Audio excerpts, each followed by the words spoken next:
Hey guys! Welcome back to my channel, and for today's vlog, tuturuan ko kayo kung paano maka-discount sa Lazada or sa Shopee. So, as you can see, gusto ko mag-shopping sa online kaysa sa actual. Kasi sa actual kasi, kapag magtatawag kami, so nagagalit pa yung dito. So, kaya sa online na nagbili ng mga needs ko, lalo na sa mga teenagers ko. And gusto ko lang i-share sa inyo, no, para kunyari low budget kayo, ganyan, and gusto nyo makatipid, share ko sa inyo, tutorial na to para makatipid kayo sa mga gusto nyo, sa mga needs nyo, sa mga wants nyo, or sa mga stickers na gaya ko. And now, start na natin ang So, dito guys, yung Shopee ko. And kapag gusto ko ng discount, lalo na kapag sale, is nanonood lang ako ng mga ad video. So, yung mga ad video na to is may minus na sa bibili. So, example nito, sabi mo may nakita yung baby dyan, pipap mo yan, ayan, manood ka lang dyan, and di ba may nakita kayong free coins dyan, pwede nyo siya i-collect, pwede siya magdagdag sa coins. Ayan, kunyari, yan. Ayan. So, yan yung future story nito. Pero, ayan. Habang nag-scroll ka lang yan, guys, and kunyari yan, yung abonee na yan, and i-click mo yan, tapos i-add to cart mo. Basta may free, siya, video, add video, i-add to cart mo, and titignan mo siya sa cart. So, may kita kang ano dyan, yung mga seconds na free coins, i-collect mo lang, guys.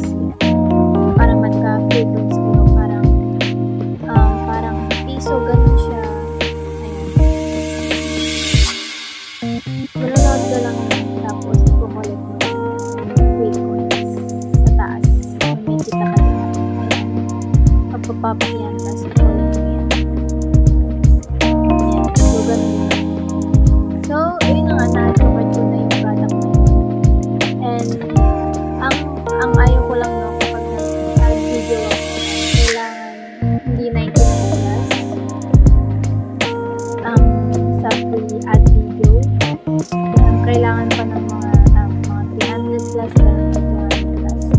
Sa gaya niyan, dapat 100 plus or 200 plus ang i-add mo sa add video para mag-discount tayo. So, hindi tayo mag-discount para maka-discount tayo. Or, kung meron kayong product na nasa 300 plus or 200, gano'n, pwede nyo siyang i-add video, maghanap kayo ng video na product na yan na gusto nyo, and i-add ko pa yun.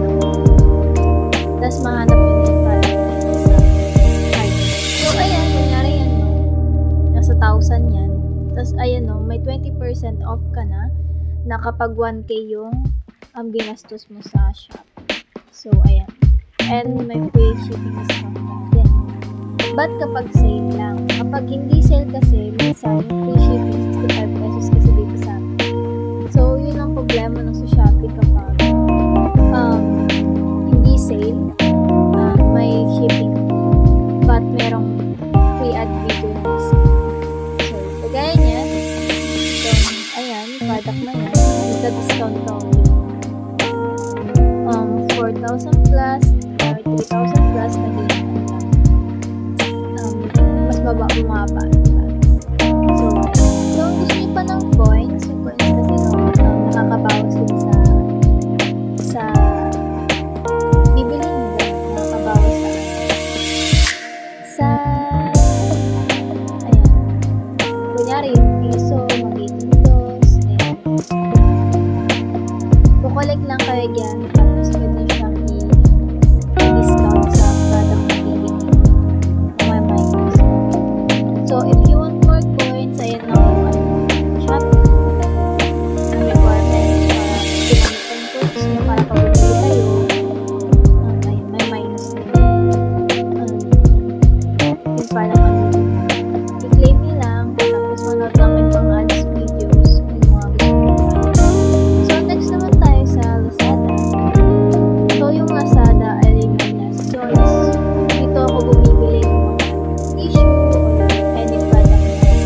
mababang presyo lang pero maganda na. So, ayan. So, scroll ka lang dyan yung mga gusto mo. Kung may natipuan ka dyan, i-add to cart mo lang din. Check out. Ayan. Check out mo. And, ayan. Kapag may 3 product ka na na-check out, may free shipping na yun. But, kapag 2 lang or isa, may ano ka, may hindi free shipping. So, ako kapag bumibili ako ng 2 product palagi or 4 o 5. Kasi pag 3 to 5 na product, with free shipping and may ano na yun, may voucher ka na din. And, ayun, sulit siya guys. Kaya gusto ko dito sa last choice. So, ayan. So, naghanap lang ako dito na product. As example, kunyari, ayan. Ano ko lang yan. Add to pins. And then, magtataroon sa card natin. Ayan, yan. Kunyari, ayan.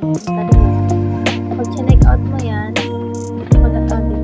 meron siyang free shipping and ma-apply na din yung points mo at yung last reward. So, yan mo, diba? Ang laki ng discount mo. So, yun ang maganda sa last. So, kapag pupunta ka naman sa profile mo and nakikita mo ang lucky egg, parang coincidental na kapag mag-attract ka ng product, mas mababaw sa presyo ng product. So, kagaya niyan, may 12 pesos na may discount. And, add to cart mo lang yan. Tapos, kapag bibili mo, mas ma-apply na siya. So, yun, kunyari, 300 plus yan. And, ayan,